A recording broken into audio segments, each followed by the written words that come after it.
I know there was a rumor like quite possibly a few days before. I think it was a few days before the embargo lifted. There was a rumor about an open world campaign mission. And you remember the comments to this? I mean, I'm sure you saw the comments. I think you tweeted about it, right? Did you? I think you did. Yeah, I tweeted about the rumor when the From yeah, Insider, when the Insider info. Gaming. I think it was Yeah. Insider Gaming. So a Yeah. rumor came out there was gonna be an open world final campaign mission in Black Ops 7, and people freaked out, lost their mind. And I'm like, obviously I knew about Endgame already when that rumor came out, but I couldn't say anything. But I'm looking at these comments and I'm like, can people just wait for the fucking reveal, dude? Like this, it's so out of context. My God, it was so out of context.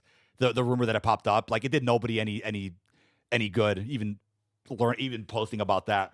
But here's how it works. Just to make things very clear here, chat. There is a linear traditional campaign that you could just happen to play co-op, like BO3. There's 11 linear traditional classic missions. I can't say how long those missions are, but there's 11 missions that make up the Black Ops 7 campaign. Some of which maybe take place on Avalon, but none of the missions are open combat. None of them are open world. There's your campaign. There's a start, there's a middle, there's an end. That makes up your co-op experience, right? And yes, progression does track in the campaign, which is great, by the way. So you're never like missing out on XP and MP or zombies or Warzone by playing campaign with your friends. It's a great change, by the way. When you beat the campaign, and yes, they mentioned that there is an ending to the campaign. It's not like the game just kind of ends on a cliffhanger and they're like, hey, wait. Satisfying ending. Yes. Said. Yes. So we'll see. We'll see if that holds up. But I will be coming back to that comment. But anyway, hopefully there's a satisfying conclusion. The narrative team is cooking with Black Ops 7. There's a lot of stakes here, a lot of shoes to fill. It's a sequel to Black Ops 2, of course. But when you finish the Black Ops 7 campaign, folks, you unlock Endgame, which is an open world 32-player experience set on Avalon. Squads of 4, so about 8 teams total to make up 32 people. It's PvE, not PvP, and there's no inventory or backpack, but it's technically, and I mean technically, extraction because you need to exfil in this mode. It sounds like it's an endless server. There's no gas storm, coming in to kick you out or anything, unless, they do change that. It could be subject to change. Obviously, we're about 2 months away from launch, but in this mode, if you die, you lose what I believe is called like a combat rating, which is tied to your individual operator. So just like Modern Warfare 3 Zombies and DMZ, you can deck out individual operators that you can spawn in with. And as you play through campaign and endgame, you increase your combat rating, which gives you more skills, more abilities, which are needed to face off against tough bosses, including zombies, in the 3 different zones of Endgame. There's Tier 2, Tier 3, and Tier 4. Just like Modern Warfare Zombies with the zones, that's how this works. But within the mode, there'll be intel, missions, Easter eggs, progression, and cinematic cutscenes. So it sounds like they took the best of, which is what they hold to the studio, the best of like Blackout, Modern Warfare Zombies, combined them into one. There's wingsuits, secrets to explore. I'm really pumped about this. The fact that there's mastery camos in campaign is insane, by the way. Like, that's a whole different experience that, as they said, will get updates over the course of 6 seasons. So we're talking over the course of 6 seasons. Or just post-launch updates. I don't think 6 seasons specifically was mentioned, but you're right. Post-launch updates. Yeah, you're right. They could always be like, hey, after season 3, we're done updating. You're totally right. That is good to clarify, because I think the player count of this will probably determine how long they update this for. I don't think it's just like, oh, it's guaranteed to get updates, forever or anything. But this will probably be the way the post-launch story is told, if I had to guess, is kind of through Endgame and hopefully beyond. But it's one big open world space. I'm really pumped about it. What were your initial impressions when they announced Endgame? And I know they focused a lot about it in the direct, and I think some folks had an issue with that, because I know there's people like, oh, well,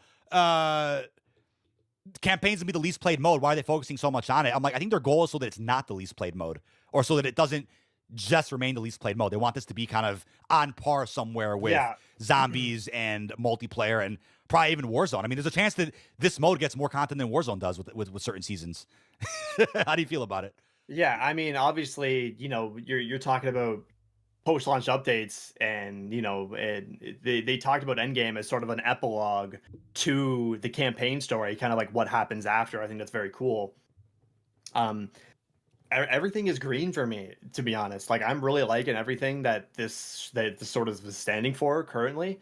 Loved DMZ, loved MWZ, loved Blackout. Like, I really don't see where the problem for me is going to arise on this, unless if they sort of really become lenient on the post-launch content. Like, we're gonna need a lot. You're gonna need a decent amount of stuff. Whether it comes to maybe new missions to do or whatever, sort of like MWZ but better. Because MWZ is kind of added one singular mission, but if you're adding new complete sets of missions with rewards and maybe Easter eggs and stuff like that, like I think this mode is gonna be really something special. And like I love this open world stuff. This is like DMZ is probably my the best time I've ever had on Call of Duty in my entire life was DMZ. While it was still getting updates and it was still people were talking in it and it was awesome.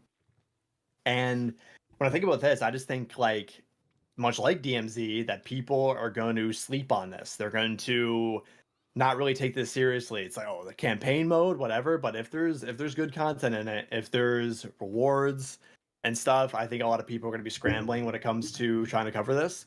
And we've kind of been through this when it comes to DMZ and MWZ. So I'm excited, very excited. Yeah, I mean, I said it before. Like MW2 has its issues, absolutely, but I feel like I think most of the issues people have is with the game's multiplayer. DMZ raids, like those are really unique and new and fresh experiences that I adored covering that year. It was fun to just be able to branch out from the usual, like, oh, here's some news on MP, here's whatever. Yeah. It was cool to like cover an extraction, cover a raid, cover like different blueprint and operator Easter eggs that you can earn by playing those things. Like it was so cool. And the fact that we're getting this with Black Ops 7. I mean, first, I'm like, damn, dude, I'm sure Modern Warfare 4 won't have this. I'm sure we'll never see this again, like a non-Treyarch title. But it's really cool to see campaign given more to do. How many times have you seen comments over the years like, we need campaign DLC, we need more missions, and they'll never do it. But like post-launch stories started building on campaigns. This is it. No, this is actually it. It actually has begun to like expand on a campaign, but in a way that I think is replayable. It's not just like, here's some other missions for your team to, run through, linear missions. I feel like linear missions are really best for launch. And then post-launch, you need those like, you need that freedom. You need like a crazy progression system. So like you said, I think, yeah, it'll be a bit of a sleeper mode at first. And what I can almost guarantee you, Chat, honestly, is because there's zombies in this mode, you're probably going to see folks not realize that for a while, but this is why, at least Treyarch made clear to us at the studio, they're going to open up this mode for everybody. I think, if I had to guess, it'll be by like season 1 or 2.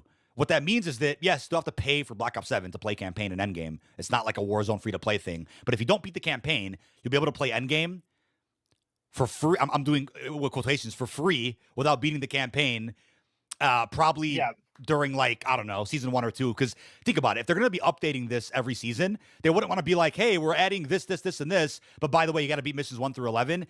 You're going to turn people off that way. So it's essentially early access to Endgame if you beat campaign during the launch window, during preseason. That's essentially what this is. But what I guarantee... Oh, no, go ahead.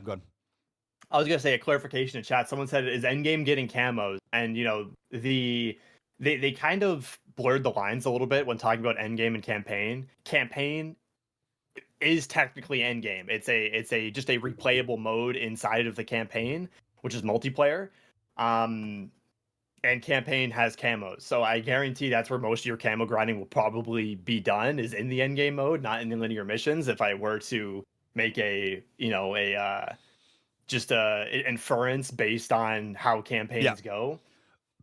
The end game is where you're going to want to do probably all that camo stuff, because it is campaign. That's what they mean when there's 16 mastery camos, that you have campaign / end game. You're probably going to want to do most of it inside of end game, and then obviously multiplayer, zombies, Warzone. Right. Yeah, I feel like they might need to clarify that a lot, because the idea of it being campaign, as I don't think it's really stuck to people yet, that it is like, I'm guaranteed you probably have to click campaign to go into it. Who knows, maybe they change the UI and make it say endgame as its own button, like multiplayer zombies endgame. Like, that would be perfect. I think that'd be, in a perfect world, that'd be what they'd want to do. But I think as we get closer to launch, you're going to realize, like, okay, if you're going to want to get in this mode, you're going to have to speed run the campaign, and which also gives you better abilities and stuff to use in endgame, unlocks and stuff. speed run that, get into Endgame, and then sort of go from there. Which is all still campaign, which you could all still, be grinding camos in through the linear missions or the open world experience.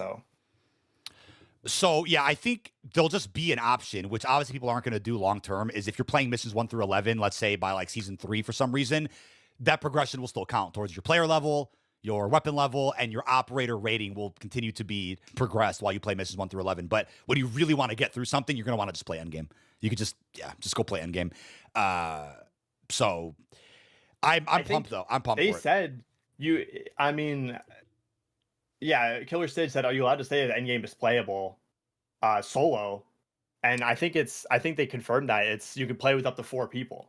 So yeah, there is matchmaking. So no, they confirmed during the briefing and presentation that if you go into the Black Ops 7 campaign and don't have any friends, the 3 other people in missions 1 through 11, like, so let's say you play as David Mason, or it makes you play David Mason, Harper 50-50 and Samuels will just be bots on your team. I don't believe there's matchmaking for campaign though. I'm not talking about Endgame. I'm talking about missions 1 through 11. But if you go into Endgame and you don't have people to join you, there will be matchmaking, just like Modern Warfare Zombies or DMZ, which I know also sparks a conversation about like, will this be lost media one day when there's like no lobbies left to fill, nobody's playing it? Yeah, that's just kind of the sad part of live service and open world shit. Yeah, it just that does suck, but it's kind of like Blackout. It's like it'll always be there until they shut servers down in like a decade or two. But if you can't populate lobbies on certain platforms, I mean that's where crossplay comes in to kind of help out with that a little bit. But think about, like, people are asking a lot of questions about this. I think it's good because ask away. I think Endgame is going to be one of those things that are going to, like I said, just going to be slept on, and people aren't really going to know what it is. And if someone says, "So is Endgame the last mission for the Black Ops 7 campaign?" It's basically a new mode you unlock when you complete the campaign. So think about like if you completed the Modern Warfare 3 campaign, then you unlocked MWZ. Like I think that's a fair assessment to compare it to.